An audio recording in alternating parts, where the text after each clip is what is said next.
बिस्मिल्लाहिर्रहमानिर्रहीम अस्सलाम वालेकुम। एक दफ़ा फिर से आपको इस चैनल में खुश आमदीद कहते हैं। आज की इस वीडियो के अंदर हमने बिज़नेस रिसर्च मेथड का chapter number 2 scientific approach and alternative approaches to the investigation इसको डिस्कस करना है।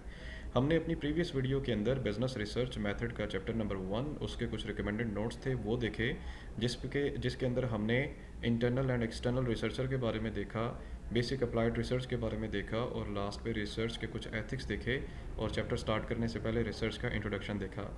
आज की इस वीडियो के अंदर हम जो है अपना चैप्टर नंबर 2 डिस्कस करेंगे। लेकिन चैप्टर नंबर 2 पढ़ने से पहले मैं ये आपको बताता चलूँ कि ये जो बुक मैं जिसमें से आपको पढ़ा रहा हूँ ये जो है ये उम्मे सकैरन की बुक है सॉफ्ट फॉर्म में, ठीक है। आप इसको डाउनलोड भी कर सकते हैं। जैसे कि आप ये देख सकते हैं कि चैप्टर के नाम जो है वो स्टार्ट हुआ है जी साइंटिफिक अप्रोच। तो हमारी जो रिसर्च है ये इसके अंदर बेसिकली क्या होता है कि साइंटिफिक स्टेप्स कुछ इन्वॉल्व होते हैं। फॉर एग्जांपल हमारा जो भी प्रोसेस होता है उसके अंदर या हमारी जो भी इन्वेस्टिगेशन होती है उसके अंदर हमारी साइंस इन्वॉल्व होती है।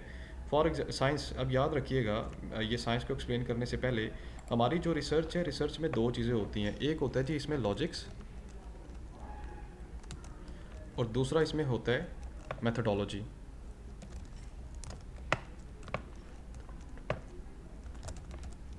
ठीक है। सो लॉजिक्स एंड मेथडोलॉजी जो है ये बड़ा इंपॉर्टेंट पार्ट है हमारी रिसर्च के अंदर कि हमने रिसर्च में जो भी बात करनी है, हमने रिसर्च के अंदर जो भी बात करनी है वो लॉजिक्स के ऊपर और मेथडोलॉजीज़ के ऊपर बात करनी है। लॉजिक बेसिकली कहते हैं रीज़न को। कोई भी अगर चीज़ है, कोई भी अगर हम बात कह रहे हैं तो उसके पीछे कोई ना कोई रीज़न होती है। और मेथडोलॉजीज़ जो हैं वो बेसिकली ये बेसिक कंसेप्ट होता है, यानी कि जैसे मैथ्स के अंदर कुछ इक्वेशंस होती हैं ना, उसको हल करने के लिए आपको कुछ मेथडोलॉजीज़ लगानी पड़ती हैं, कुछ मेथड्स इस्तेमाल करने पड़ते हैं, कुछ कुलिये लगाने पड़ते हैं। इसी तरह रिसर्च के अंदर भी जब कुछ प्रॉब्लम्स आपके सामने आ जाएं तो उनको भी किसी मेथड के थ्रू आप क्या करते हैं, सॉर्ट आउट करते हैं। ले जी अपना ये साइंटिफिक इन्वेस्टिगेशन है, ठीक है। इसके बाद थोड़ा सा आगे चलते हैं। यहाँ पे हमारे पास आ रहा है जी आज का बेसिक या आज का जो मेन क्वेश्चन है वो है hallmarks of scientific research. Hallmarks का मतलब क्या होता है कि करेक्टरिस्टिक्स को कहते हैं, यानी जैसे हम लिखते हैं ना कि बिजनेस रिसर्च जो है इसके क्या फीचर्स हैं, इसके क्या हॉलमार्क्स हैं, उसके ऊपर नोट लिखें। तो अगर आपको क्वेश्चन आ जाए उसमें ये 3 वर्ड यूज़ करें जी, करेक्टरिस्टिक्स रिसर्च के क्या है, फीचर्स रिसर्च के क्या हैं या उसके हॉलमार्क्स क्या है, तो आपने क्या करना है, इन हॉलमार्क्स के ऊपर नोट लिखना है। सबसे पहला जो हॉलमार्क्स आ रहा है वो उसका नाम है परपोजिवनेस। परपोजिवनेस बेसिकली हमारी रिसर्च जो भी हो उसका कोई ना कोई एम या कोई ना कोई पर्पज़ होना चाहिए। अगर हम विदाउट एम अपनी रिसर्च करेंगे तो उसका ना तो हमें कोई फ़ायदा होगा, ना हमारे एम्प्लॉयज़ को या हमारी ऑर्गेनाइजेशन को किसी ना किसी किस्म का बेनिफिट पहुंचेगा। तो हमने क्या करना है, कोई प्रॉब्लम आइडेंटिफाई करके उसको सॉल्व करने के लिए रिसर्च कंडक्ट करनी है। दूसरी बात इसमें आता है जी रिगर। रिगर बेसिकली कहते हैं मजबूती को। हमारी जो रिसर्च होती है, जो भी हम रिसर्च करें, जिस भी टॉपिक के ऊपर करें, चाहे वो अप्लाइड रिसर्च हो, चाहे वो बेसिक रिसर्च या प्योर रिसर्च हो, उसके अंदर रिगर का पॉइंट जो है वो बड़ा स्ट्रांग होना चाहिए। क्या हमने जो भी मेथडोलॉजी यूज़ करनी है वो साउंड मेथडोलॉजी यूज़ करनी है, ठीक है। साउंड मेथडोलॉजी यूज़ करनी है, उसके अंदर फैक्ट एंड फिगर्स आपने बताने हैं प्रॉपर एविडेंस दे के कि आप जो है रिसर्च आपने कंडक्ट की है, उसका आपने सॉल्यूशन फाइंड किया है और उस सॉल्यूशन के अगेंस्ट आपके पास ये रिजल्ट्स सामने आए हैं। तो अगर आप कुछ चीज़ें अज्यूम करते जाएंगे तो हो सकता है कि आपकी उन अज्यूम की गई चीज़ों, उन अज्यूम की गई स्टेटमेंट्स के बाद आपके रिजल्ट्स जो हैं वो ऑथेंटिक ना आए। फॉर एग्जांपल मैं एक छोटी सी मिसाल आपको देता हूँ। अगर डॉक्टर के पास एक बच्चा जाता है, डॉक्टर को वो कहता है डॉक्टर साहब मेरी तबीयत ख़राब है, डॉक्टर साहब उसको देखते हैं और देख के हाथ लगा के कहते हैं कि ठीक है जी, इस बच्चे को जनाब बड़ा हाई टेम्परेचर है। अब सिंपल आप किसी एक ह्यूमन बॉडी को हाथ लगाते हैं या वैसे ही एक नॉर्मल वे से चेक करते हैं हाथ पकड़ के या माथे पे हाथ रख के, तो इस तरह से एग्जैक्ट टेम्परेचर का पता नहीं चलता, उसका आप अंदाज़ा लगा सकते हैं और अक्सर औकात अंदाजे गलत भी साबित होते हैं। तो आप क्या करते हैं, उसके लिए प्रॉपर एक इंस्ट्रूमेंट यूज़ करते हैं जिसको हम कहते हैं थर्मामीटर। वो आप उसकी ज़ुबान के नीचे रखेंगे तो आपको पता चलेगा कि एग्जैक्ट टेम्परेचर कितना है। देखिए टेम्परेचर अगर 99 है या 100 है, उस कंडीशन में एक ह्यूमन बॉडी की जो ये कह लें कि हालत होती है वो डिफरेंट होती है इसी तरह अगर टेम्परेचर 102, 3, 4 हो जाए तो फिर उस टेम्परेचर के अंदर ह्यूमन बॉडी की जो हालत होती है वो ज़रा डिफरेंट होती है। तो ये चीज़ें बड़ी मैटर कर रही होती हैं, इसीलिए हम इसको इग्नोर नहीं कर सकते। इसी तरह इसमें उसने एग्जांपल दी हुई है कि अगर हम एक ऑर्गेनाइजेशन के अंदर 10 से 12 एम्प्लॉयज़ फॉर एग्जांपल किसी ऑर्गेनाइजेशन के अंदर काम कर रहे हैं और हम पता लगाना चाह रहे हैं कि उनकी कमिटमेंट में इजाफा हुआ है या नहीं हुआ, या उनकी कमिटमेंट ऑर्गेनाइजेशन के अंदर कितनी है, तो माइट भी पॉसिबल कि उसमें फाइंडिंग्स के दौरान कुछ प्रॉब्लम्स आपके सामने आ जाएं। क्योंकि अगर एक ऑर्गेनाइजेशन के अंदर 50 से 60 एम्प्लॉयज़ काम कर रहे हैं और आप सिर्फ और सिर्फ 10 से 12 लोगों के ऊपर एक्सपेरिमेंट करके एक रिज़ल्ट ड्रॉ करेंगे, तो हो सकता है उसके अंदर कुछ ना कुछ बायसनेस इंक्लूड हो जाए। ये बेसिकली क्या होती है जी, इसमें रिगर होती है, रिगरनेस कहते हैं कि जो भी मेथडोलॉजी आपने यूज़ करनी है वो साउंड माइंड होनी चाहिए, वो बड़ी ज़बरदस्त होनी चाहिए। थर्ड वन इज़ द, वो कहते हैं टेस्टेबिलिटी की बात कर रहे हैं कि हमारी रिसर्च के अंदर जो भी आप टेस्ट वगैरह लगाते हैं वो टेस्ट इतने स्ट्रॉन्ग होने चाहिए, इतने ज़बरदस्त होने चाहिए कि उससे हमें फाइनल रिजल्ट जो हैं वो एक्यूरेट मिले। अब जैसे आपने हाइपोथेसिस पढ़ा होगा स्टैटिस्टिक्स के अंदर, तो हाइपोथेसिस के अंदर आपको पता है डिफरेंट किस्म के टेस्ट लगते हैं, जी टेस्ट है, एफ टेस्ट है, टी टेस्ट है। ये डिपेंड कर रहा होता है आपके सैम्पल साइज़ के ऊपर। तो जब भी आपने अपनी रिसर्च कंडक्ट करनी है तो उस पे आपने ये देखना है कि कौन सा टेस्ट जो है वो इस पे इम्प्लीमेंट होता है। क्या जी टेस्ट लगाएंगे, एफ टेस्ट लगाएंगे, टी टेस्ट लगाएंगे, या कोई और टेस्ट लगाएंगे। ये ना हो कि आपका जो सैम्पल साइज़ है, फॉर एग्जांपल आपका जो एन है उसकी क्वांटिटी कम है लेकिन आपने टेस्ट वो वाला लगा दिया है जो ज़्यादा से ज़्यादा पॉपुलेशन के ऊपर लगता है, तो हो सकता है कि आपके जो रिजल्ट्स हैं वो एक्यूरेट ना आए। उसके बाद next one is the replicability की बात कर रहे हैं। तो रेप्लिकेबिलिटी एक अनदर आपका उसमें रिसर्च के अंदर हॉलमार्क्स आता है। कहता है कि आपने जो भी रिसर्च की है ना, रिसर्च करने के बाद आपने रिजल्ट्स वगैरह ड्रॉ किए हैं, आपकी रिसर्च ऐसी होनी चाहिए कि इन फ्यूचर अगर कोई मसला आ जाता है तो आप उसी रिसर्च को यूज़ करके आप उस मसले का हल निकाल सकें। दैट्स इंक्लूड इन रेप्लिकेबिलिटी, और ये जो है आपकी बिजनेस रिसर्च के अंदर बड़ा ही इंपॉर्टेंट एक हॉलमार्क जो है वो कंसीडर किया जाता है।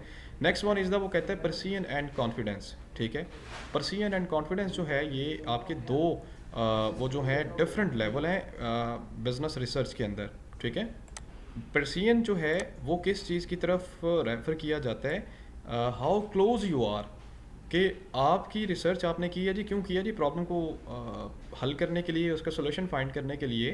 तो आपके पास जब रिसर्च सामने आती है तो आप देखते हैं कि आप रियलिटी के कितना करीब हैं। ठीक है, सो ये इसके अंदर बेसिकली कॉन्फिडेंस लेवल को भी शो किया जाता है कि आपका कॉन्फिडेंस उसमें कितना है। क्या आपका कॉन्फिडेंस ज़्यादा है या आपका कॉन्फिडेंस कम है, ये हमें पता चलता है हमारी लेवल ऑफ सिग्निफिकेंस से, जो कि हम जब हाइपोथेसिस का एक टॉपिक कर रहे होते हैं तो उसमें हम अल्फ़ा-1 निकाल रहे होते हैं। अब कॉन्फिडेंस बेसिकली किस चीज़ को शो करता है रिसर्च के अंदर, कॉन्फिडेंस हमें ये बताता है कि हमें अपनी रिसर्च के ऊपर कितना कॉन्फिडेंस है कि कितने % हमारी रिसर्च ठीक होगी और कितने % उसमें एरर के चांसेस हैं। जैसे हम ये कहते हैं कि हमने जो भी फाइंडिंग की है उस पर 95% हमें कॉन्फिडेंस है कि हमारी बात ठीक है, 5% हो सकता है कि उसके अंदर कोई ना कोई रद्दो-बदल सामने आ जाए, कोई ना कोई वेरिएशंस निकल आए। Next hallmarks is the objectivity. Objectivity basically कहते हैं रिसर्च के अंदर जो भी हमने डाटा वगैरह कलेक्ट किया है वो डाटा फैक्ट एंड फाइंडिंग्स के ऊपर होना चाहिए। यानी हम अगर रिसर्च कर रहे हैं तो हमारा जो भी डाटा है वो एविडेंस बेस होना चाहिए। यानी आपके पास जब फाइनल रिजल्ट्स आएँ तो उन फाइनल रिजल्ट से आपको पता ये चले कि आपने जो भी काम किया वो काम जो है वो पर्सनल ओपिनियन या पर्सनल इमोशंस के ऊपर नहीं किया, बल्कि आपने फैक्ट एंड फिगर्स को सामने रखते हुए किया है, जिसकी वजह से आप उसके ऊपर कॉन्फिडेंट भी हैं और वो रिज़ल्ट जो है 100% बायस नहीं है, बल्कि बायसनेस से बिल्कुल पाक साफ़ है। अब इसमें अक्सर औक़ात ये होता है कि एक मिसाल के तौर पे अगर कोई राइटर बुक लिखता है और उस राइटर का रिलीजन फॉर एग्ज़ाम्पल इस्लाम है, तो वो जब बुक लिखेगा ना तो उसको बुक जो है वो ह्यूमन को सामने रख के लिखनी चाहिए या लिखेगा। अगर उसके अंदर फॉर एग्जांपल वो कोई अपनी ओपिनियन दे दे जी, क्योंकि मैं समझता हूँ ये चीज़ ऐसे होती है और ऐसे होना चाहिए, तो वो साथ में ना एक नीचे नोट मेंशन ज़रूर करता होता है कि क्योंकि मेरा रिलीजन इस्लाम है, हो सकता है कि मेरी इस रिसर्च के अंदर बायसनेस सामने आ जाए या कुछ लोगों को फील हो, क्योंकि मेरी जो वैल्यूज़ हैं वो अकॉर्डिंग टू इस्लाम है। मैं इस्लामिक माशरे में पढ़ा बढ़ा हूँ, वहाँ पे मैंने परवरिश मतलब पाई है और मेरी जो एजुकेशन है वो उसी रिलीजन से बेस करती है। अगर किसी को मेरी बात से बायसनेस फील हो तो वो मेरे इस सिचुएशन को अंडरस्टैंड करे कि मेरा ये इमोशन है कि मैं किस रिलीजन से ताल्लुक़ रखता हूँ। अब बात आती है जी ऑब्जेक्टिविटी की। वंस अगेन मैं दोबारा रिपीट कर देता हूँ कि आपकी रिसर्च जो है वो एविडेंस बेस होनी चाहिए, वो पर्सनल ओपिनियन या इमोशंस के ऊपर बेस नहीं करनी चाहिए। Next one is the generalisability. अब जनरलाइजेबिलिटी कहता है कि जो भी आपने फाइंडिंग्स की हैं उसको आम करना, जनरलाइज करना, ठीक है, कमर्शियल उसको करना। अब जनरलाइज से मुराद ये है कि आपने प्रॉब्लम्स को देखते हुए उसका सोल्यूशन फाइंड किया है, उस सोल्यूशन को आप पब्लिक के सामने या आपकी ऑर्गेनाइजेशन के अंदर जो प्रॉब्लम चल रही है उसको हल करने के लिए जो भी अथॉरिटी मौजूद है उसके सामने ये एक रिसर्च का सोल्यूशन रखें, जनरलाइज करें कि भाई ये हमारे मसले मसाइल थे ऑर्गेनाइजेशन के अंदर, हमने उस रिसर्च का ये सोल्यूशन फाइंड किया है, now we are going to generalize our research in front of everyone, कि वो उसको देख सकें, वो उसको पढ़ सकें और उसके सामने जो भी प्रॉब्लम्स हैं उन प्रॉब्लम्स को वो टैकल कर सकें। ले जी, नेक्स्ट जो हॉलमार्क्स है हमारी रिसर्च के अंदर उसका नाम है पार्समनी। पार्समनी बेसिकली कहते हैं कफ़ायत शायरी को। अब ये किस तरफ टेंड्स कर रहा होता है कि आपने जो भी रिसर्च कंडक्ट करनी है कहीं पर भी किसी भी ऑर्गेनाइजेशन के अंदर, तो वहाँ पे आपने कफ़ायत शायरी से काम लेना है। मतलब कि आपने ये नहीं कि उस ऑर्गेनाइजेशन का बहुत ज़्यादा जो है रिसोर्स इस्तेमाल करें और वो वेस्टेजेस में चली जाए। फॉर एग्जांपल आप सैम्पल साइज़ अपना बड़ा रख लेते हैं, आप ज़्यादा से ज़्यादा डेज़ लेते हैं, आप ज़्यादा से ज़्यादा उनको फ़ीस चार्ज करते हैं, तो ये वाली जो रिसर्च होगी ये रिसर्च बड़ी महंगी पड़ जाएगी। रिसर्च वो होनी चाहिए जो बिल्कुल लास्ट पे जब आप उसको पब्लिक के सामने रखें या ऑर्गेनाइजेशन के सामने पेश करें तो देखने के बाद लोग उसको बोलें कि यार ये बड़ी ऑथेंटिक रिसर्च कंडक्ट की गई है, बड़े कम वक्त में की गई है, बड़ी सस्ते दामों ये की गई है और उसके रिजल्ट्स बड़े ज़बरदस्त किस्म के हैं। तो ये बेसिकली सबसे इम्पोर्टेंट हॉलमार्क्स है, क्योंकि आज के दौर में ऑर्गेनाइजेशन के पास टाइम कम है और करने के लिए काम ज़्यादा है। मतलब ये समझ लें कि कंपटीशन ज़्यादा है और भाग दौड़ में बड़े ज़्यादा लोग हैं, और इस कंपटीशन के टाइम में या इस कंपटीशन के दौर में जिस बंदे ने अपना वक्त मैनेज कर लिया तो समझ लें वही पर्सन जो है वो कामयाब है। So this is the basic hallmarks और basic characteristics of the business research. Next one is the hypothetico deductive method.